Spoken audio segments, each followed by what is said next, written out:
أعوذ بالله من الشيطان الرجيم. بسم الله الرحمن الرحيم. ومن أظلم ممن افترى على الله كذبا أولئك يعرضون على ربهم ويقول الأشهاد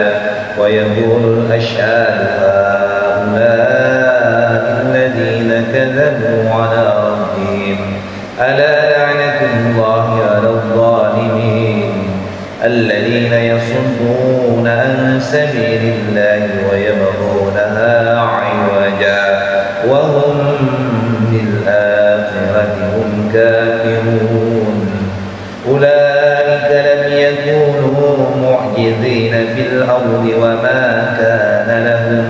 وما كان لهم من دون الله من أولياء يضاعف لهم العذاب ما كانوا يستطيعون السمع وما كانوا يبصرون أولئك الذين خسروا أنفسهم وضل عنهم ما كانوا يفترون لا جرم أنهم في الآخرة هم الأخسرون إن الذين آمنوا وعملوا الصالحات وأخبتوا إلى ربهم أولئك أصحاب الجنة هم فيها خالدون مثل الفريقين كالأعمى والأصم والبصير والسميع هل يستويان مثلا أفلا تذكرون ولقد أرسلنا نوحا إلى قومه إني لكم نذير مبين ألا تعبدوا إلا الله إني أخاف عليكم عذاب يوم أليم فقال الملأ الذين كفروا من قومه ما نراك إلا بشرا مثلنا وما نراك اتبعك إلا الذين هم أراذلنا بادي الرأي وما نرى لكم علينا من فضل بل نظنكم كاذبين قال يا قوم أرأيتم إن كنت على بينة من ربي وآتاني رحمة من عندي فعميت عليكم أنلزمكموها وأنتم لها كارهون صدق الله العظيم. Coba lihat ya dari ayat 18 penjelasannya. Waman adlamu mimman iftara 'ala Allahi kadziba, dan orang yang paling zalim tidak lain adalah orang yang ada-adakan dusta atas nama Allah. Jadi ini dari Allah loh, ini Allah loh yang memberikan aturan ini Tuhan ini perintah Allah kita nyembah gitu kali-kali. Jadi orang yang paling zalim orang yang ada-adakan dusta atas nama Allah. Begitu. Kemudian mereka itu nanti jadi akan dihadapkan kepada Allah Subhanahu wa taala di hari kiamat nanti dan akan berkatalah para saksi. Nanti para saksi siapa aja? Bisa nabi, bisa rasul, bisa anggota badannya. Jadi jadi saksi itu. Jadi yang asyhad itu jadi jamak dari kata syahid. Jadi para saksi-saksi. Yang paling penting para saksi kita adalah yang di kiri kanan kita ini. Jadi kullu insanin alzamnahu. Jadi setiap manusia itu akan dikalungkan ke lehernya ini buku-buku catatan amal kebaikannya. Nanti akan dikalungkan. Nih kamu nih selama hidup di dunia nih dikasih hasil, dikalungkan di lehernya hasil daripada amal perbuatannya selama di dunia. Dan nanti akan diberikan kitab, ya dengan itu kitab. Yang kitabnya itu nanti suruh baca ikra kitabat apa binafsikal yawma alaika hasib. Baca kitabmu sendiri nih. Jadi nggak usah dibaca sama orang, kamu baca sendiri. Dan kitab itu bukan lagi baca untuk ditonton sama kita. Jadi nanti kita akan menonton diri kita sendiri dari mulai kita lahir dunia sampai kita meninggal. Gitu. Nah kita suruh baca tuh. Apakah nanti kita layak di surga atau layak di neraka? Maka ketika orang nonton diri sendiri, ada yang nangis, ada yang tertawa, ada yang mukanya hitam, ada yang mukanya cerah, karena dia sudah bisa menebak dirinya kemana. Nah setelah membaca kitab itu nanti baru dia akan ditanya, bagaimana kamu udah lihat? Ya udah. Bagaimana pendapat kamu? Baru di situ keluar alasan-alasan, tapi sudah tidak ada lagi alasan. Jadi sidangnya itu bukan lagi sidang, udah tidak perlu hakim lagi, karena diri sendiri yang menjadi hakim diri sendiri. Ya pada saat itulah ya kalau kita umat Islam butuh syafaat, Jadi syafaat baginda Nabi Muhammad SAW untuk melengkapi. Jadi kalau ada kekurangan dalam kekurangan, maka orang yang paling zalim adalah orang yang mengada-adakan dusta dengan nama atas nama Allah. Dan nanti di hari kiamat akan dihadapkan kepada Allah Subhanahu wa taala, dihisab, dan di situ akan dihadirkan para saksi, ya, di mana saksi-saksi itu kemudian akan mengatakan nih orang yang sudah mendustakan terhadap Tuhan mereka. Maka setelah itu laknat Allah akan menimpa kepada orang yang zalim. Ya, laknat itu orang yang zalim. Jadi kalau orang yang zalim mendapatkan laknat. Siapa yang zalim? Orang yang zalim adalah orang yang menyakiti dirinya sendiri, menyakiti orang lain, baik ruhaniah maupun jasmani. Jadi zalim itu. Jadi kayak gini. Kenapa orang membunuh diri haram dan dosa besar? Kenapa? Padahal kan nggak merugikan orang lain. Kenapa? Karena menyakiti diri sendiri. Kenapa orang kemudian orang ada pisau, saya tangannya. Padahal nggak ada orang lain yang rugi, tapi diri sendiri. Nah gitu. Kenapa mabuk dilarang? Kenapa mabuk itu haram? Kenapa? Kan nggak rugi orang lain, diri sendiri. Karena mendolim. Maka kalau mendengar kata zalim, berarti ada yang dirugikan. Siapa? Dirinya sendiri maupun orang lain. Maka di dalam agama Islam, hukum-hukum yang melarang apapun itu bentuknya, karena di dalamnya ada hal yang merugikan. Coba aja, kenapa orang tidak boleh berzina? Karena merugikan. Siapa yang dirugikannya? Laki-laki maupun perempuan, terutama perempuan. Ya kan? Kenapa orang tidak boleh mencuri? Kenapa orang tidak boleh korupsi? Tidak boleh mensogok, menyuap? Di musim kampanye begini kan ar-rasyual murtashi, orang yang menyogok, yang disogok, orang yang menyuap dan yang disuap, neraka. Jadi kalau orang yang menyuap dan disuap itu nggak dosa. Nggak ada hadis yang mengatakan kalau menyuap itu dosa. Tapi neraka lebih berat lagi. Kalau dosa mah kan kemungkinan dengan istighfar hapus kan. Kalau orang berdosa, dia mohon ampun kepada Allah, ya Allah ampuni saya ya Allah, maka insya Allah dimaafkan. Atau dengan sholat taubah gitu misalnya, ya kan? Maka ar-rasul murtasi la kalimat adzambun au ismun, tapi ar-rasul murtasi finnar dalam hadis. Orang yang menyuap dan yang disuap, dua-duanya masuk neraka. Itu lebih hebat lagi, nggak ada ampunan, gitu kalimatnya. Jadi kalau orang menyuap dan disuap, maka dia masuk neraka langsung, kedua-duanya. Jadi hukumannya lebih berat lagi. Kalau dosa kan masih ada kemungkinan ditobatin kan? Ya kita maaf itu dosa, ya Allah saya sudah berdosa nih, saya nggak puasa, ya kan gitu kan? Besoknya kita bisa kodok puasanya, ya kan? Atau kita fidyah kalau misalnya kita memang tidak mampu karena keuzuran usia kita dan kemampuan. Tapi kalau orang masuk neraka artinya nggak ada lagi toleransi kan? Nggak ada lagi kesempatan. Maka jangan salah, hukuman yang menyuap dan disuap itu neraka. Makanya hati-hati. Nah kemudian siapakah orang yang zalim itu? Maka dijelaskan alladzina yasudduna an sabilillahi wa yabghunaha iwaja. Yani orang-orang yang menghalangi dari jalan Allah dan berusaha agar jalan Allah itu bengkok.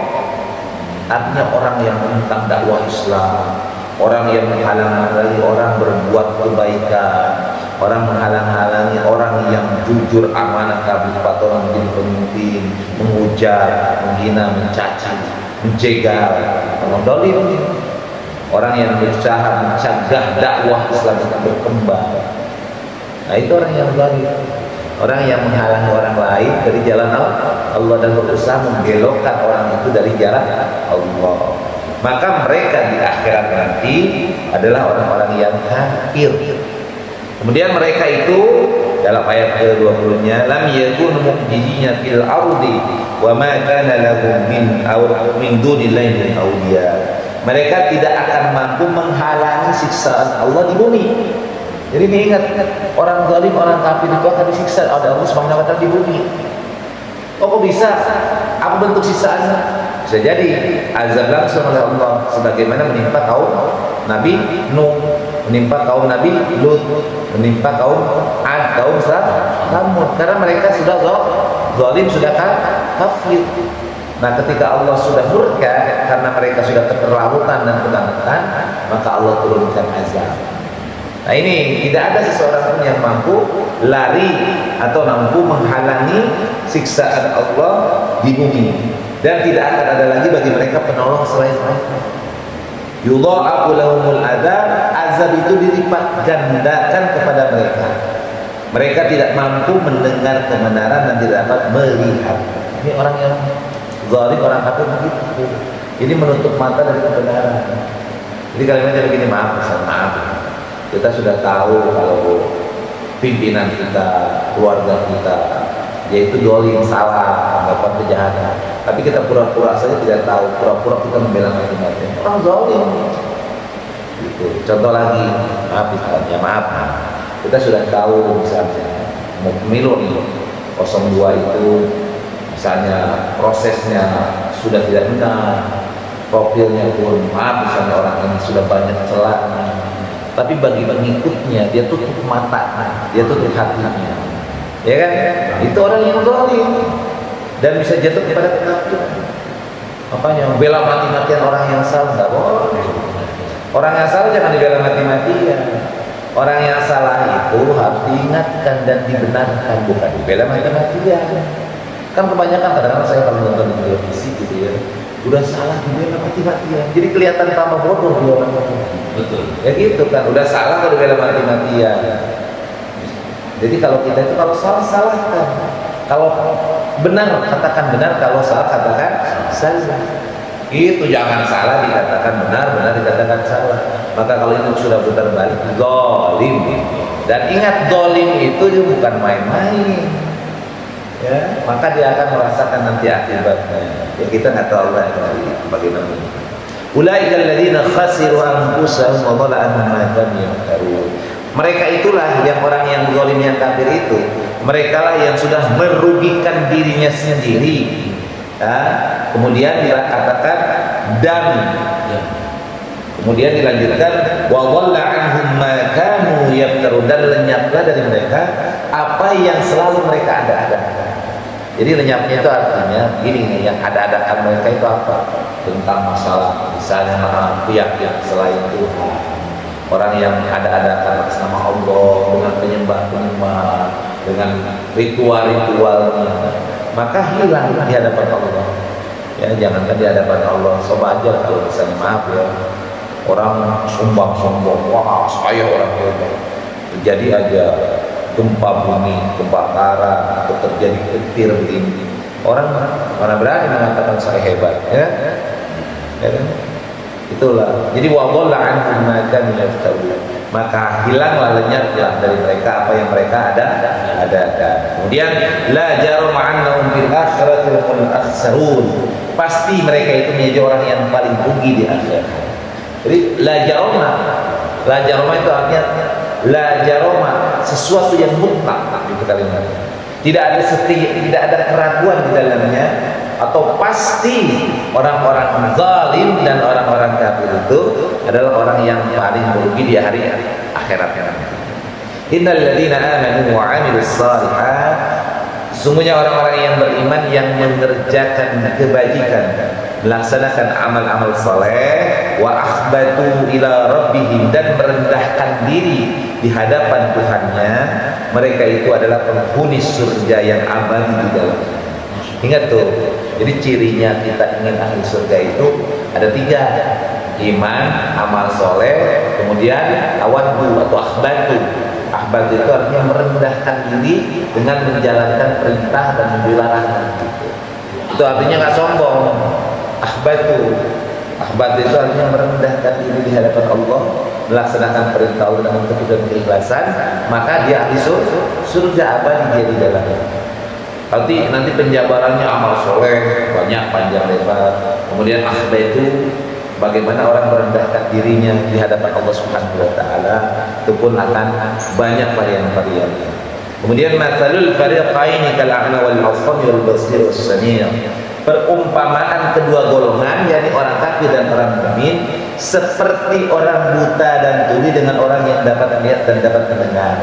Maka kemudian samakah kedua golongan ini, maka tidaklah sama kami pelajaran. Jadi orang kafir dengan orang mukmin itu diibaratkan antara orang buta, orang tuli dengan orang yang melihat dan mendengar. Sama nggak tuh? Jadi kita misalnya ada sosok fulan, dia sudah buta, sudah tuli. Si fulan matanya cakep, kupingnya bagus. Beda nggak keduanya nih? Maka kalau suruh jalan, yang paling bagus yang mana nih? Hah? Kira-kira nih ada orang buta, orang tuli, ada orang normal, matanya bagus, kupingnya bagus. Nah dikasihlah ruangan panjangnya 1 kilometer. Kira-kira yang paling duluan sampai mana? Hah? Yang normal kan? Kalau yang buta yang tuli kan dia ngeraya-keraya, mungkin bisa setahun sampai gitu, dia akan tersesat, bisa jatuh, bisa ke kiri, bisa ke kanan. Tapi kalau orang matanya melihat, kupingnya mendengar, dia akan bisa melalui hidup itu dengan baik. Nah itulah orang kafir itu diibaratkan orang buta dan tuli. Al-Quran itu adalah hidayah. Al-Quran itu mengarahkan manusia kepada jalan yang lurus, dan itu hanya bisa dilalui oleh orang yang melihat, orang mendengar. Maka orang melihat dan mendengar akan menjalani hidayah Al-Quran itu dengan benar. Dia nggak mungkin terperosok, tidak mungkin dia akan belok ke kiri ke kanan, benar kan? Karena ngelihat. Diibaratkan nih ada garis. Nih, Fulan, si A, coba kamu jalan ke sono, ikutin garis ini. Maka kalau orang matanya melihat dan kupingnya mendengar, kira-kira dia bisa nggak melalui garis ini? Bisa, ya paling mencong dikit-dikit lah, gitu kan. Tapi kan nggak sampai jauh mana-mana. Tapi kalau orang buta, hei, Fulan, kau lalui jalan ini, kira-kira bisa nggak dia?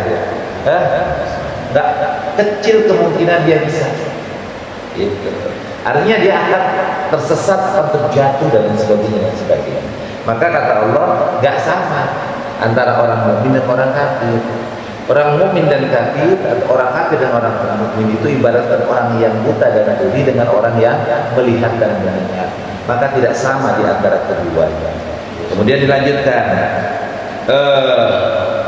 walaqad arsalna nuhan ila qaumihi inni lakum nadhirun mubin.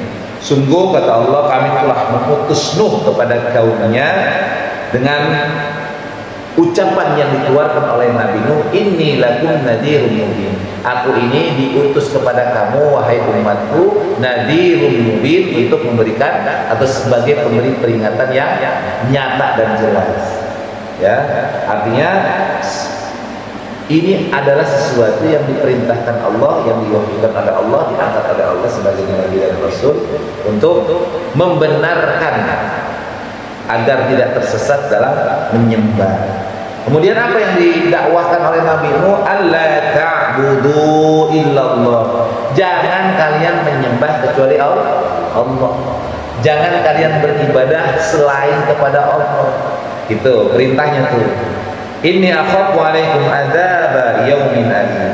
Aku takut bahwa Allah akan menimpakan kepada kalian dengan azab yang sangat pedih. Nah itu kata Nabi Nuh kepada kaumnya. Karena kaum Nabi Nuh itu dulu tuh udah tinggi teknologinya, peradabannya sudah maju. Jadi jangan berpikir kalau zaman Nabi itu peradaban nggak maju. Jangan berpikir kayak orang Purba atau kayak orang suku Asna atau suku di Dayak, suku di Irian, ya, atau suku-suku primitif di lain. Wah, Nabi orang-orang dulu kan suku primitif. Salah. Peradaban dulu itu lebih hebat daripada sekarang. Fisiknya lebih gede, lebih kuat, lebih kokoh dibandingkan sekarang. Coba aja. Dulu zamannya Nabi saja, zamannya Muawiyah bin Abu Sufyan, zaman dinasti Umayyah dan dinasti Abbasiyah, sebelum Eropa bangkit sekarang ini yang mendominasi, itu teknologi sudah ada. Coba sekarang teknologi apa yang mampu membangun candi-candi, membangun istana-istana dalam kedipan mata? Teknologi mana yang mampu menyampaikan dengan kedipan mata? Itu namanya singgasana Ratu Balqis bisa pindah ke kerajaan Nabi Sulaiman. Ada nggak teknologinya?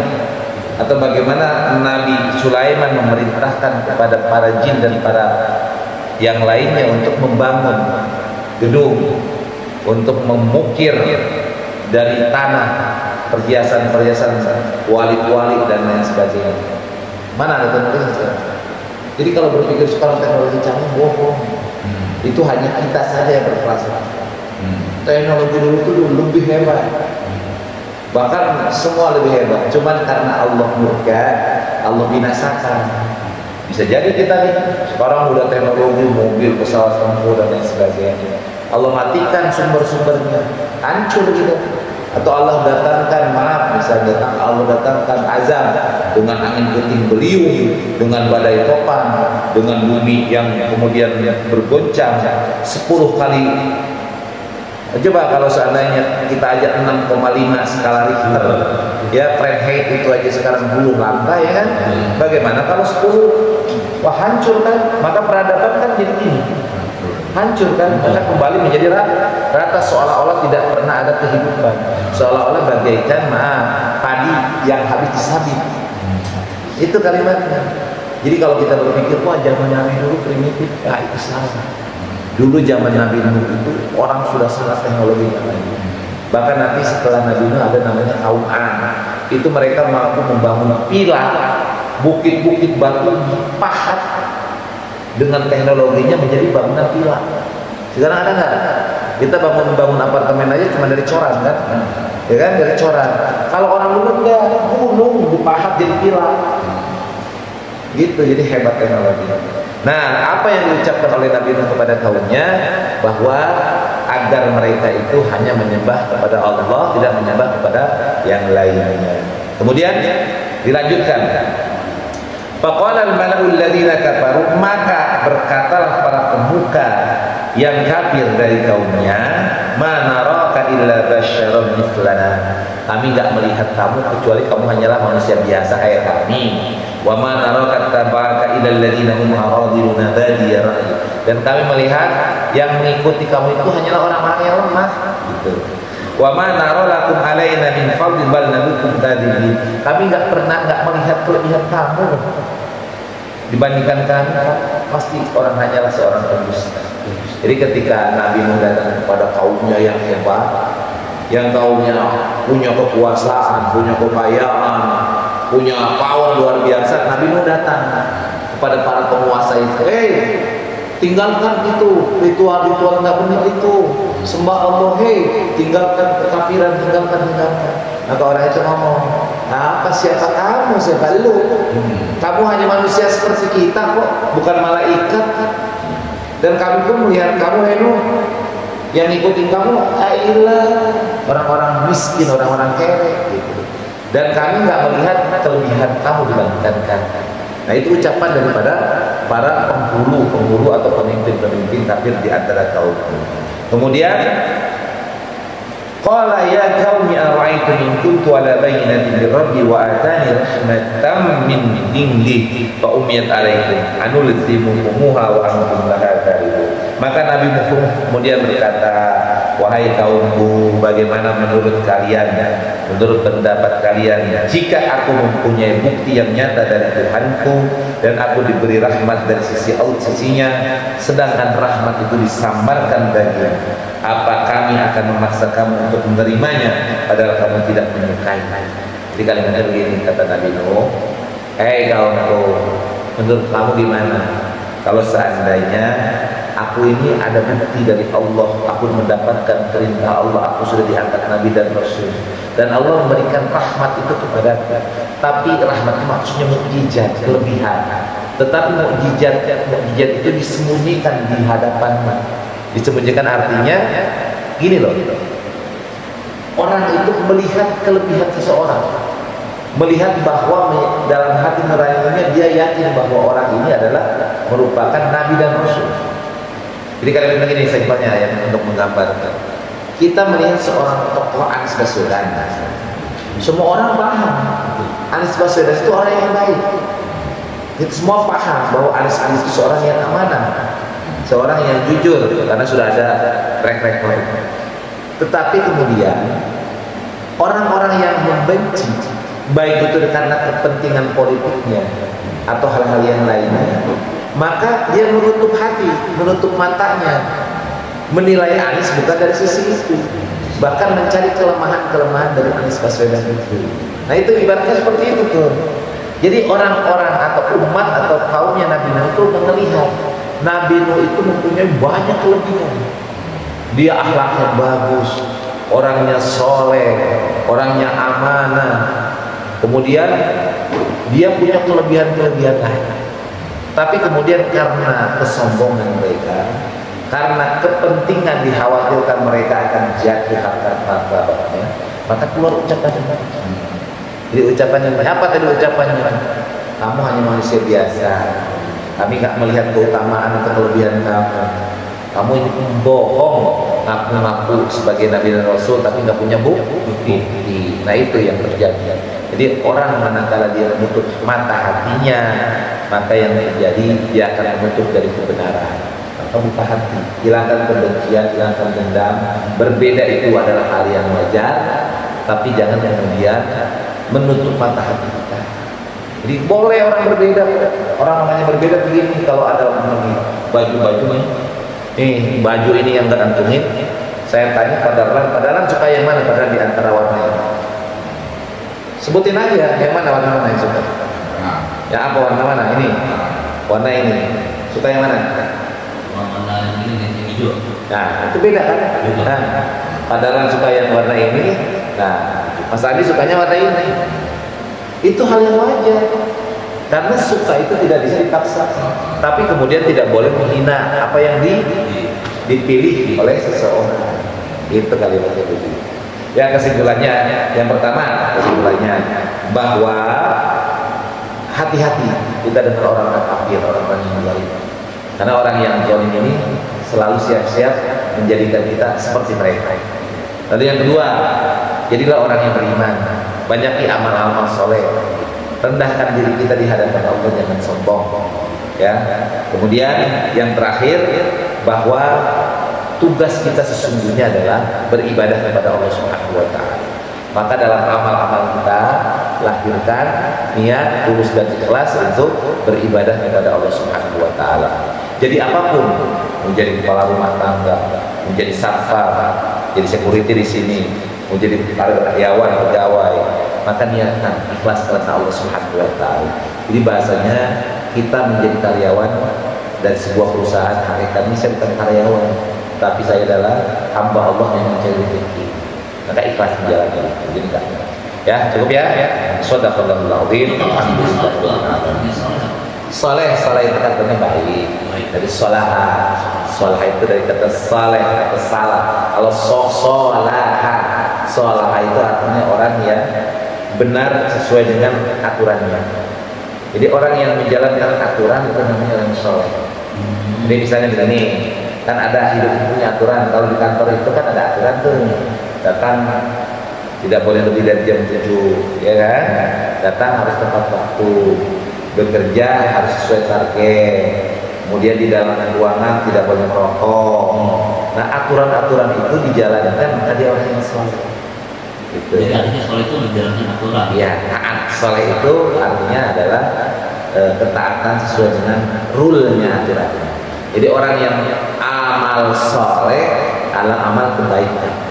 Amal yang di dalamnya adalah sesuai dengan aturan-aturan. Hanya gini, kalau misalnya di masyarakat punya aturan, aturan ini bermanfaat bukan hanya dirinya, tetapi bermanfaat untuk orang lain. Amal soleh. Dan amal soleh itu cakupannya luas, banyak. Intinya segini, amal soleh itu amal yang sesuai dengan syariat daripada Allah dan Rasul. Apapun bentuknya. Tentang ini, misalnya kita ada di jalanan itu paku, ada beling, ada apapun yang membahayakan orang lain, kita amankan, maka amal soleh. karena kita mengandung kebaikan di dalamnya. Atau misalnya kita ada orang yang maaf di jalan kelaparan, terkatung-katung, kemudian kita bantu dia, itu amal soleh. Atau kita sebagai muslim yang diwajibkan melaksanakan 5 waktu, maka amal soleh untuk kita. Artinya amal soleh, amal kebajikan. Amal kebajikan itu amal yang sesuai dengan apa yang diperintahkan Allah dan Rasulullah SAW, baik itu perintah maupun larangan. Kalau perintah laksanakan, kalau larangan ditinggalkan. Misalnya tidak mabuk, makanya orang yang soleh, ya kan? Ada orang dia nggak mabuk, dia nggak pernah mabuk, orang yang soleh. Orang yang dia nggak judi, orang yang soleh. Tapi kebalikannya, dia tukang mabuk, dia tukang judi, maka dia orang yang salah. Jadi kalimat simpelnya benar dan salah. Orang yang soleh adalah orang yang benar. Orang yang tidak sesuai dengan aturan itu adalah orang yang salah. Jadi simpelnya begini. Coba, siapa presiden Indonesia pertama? Maka kata Padaran siapa? Soekarno. Nah kata Mas Haji, Soeharto. Maka Padaran orang yang soleh, Mas Haji orang yang salah. Paham nggak? Jadi kenapa kau salah? Karena tidak benar. Gitu. Jadi kalau disebut amal soleh, amal yang benar, amal yang benar itu amal yang sesuai dengan apa yang diperintahkan oleh Allah dan Rasulullah. Baik perintah maupun larangan. Alhamdulillah.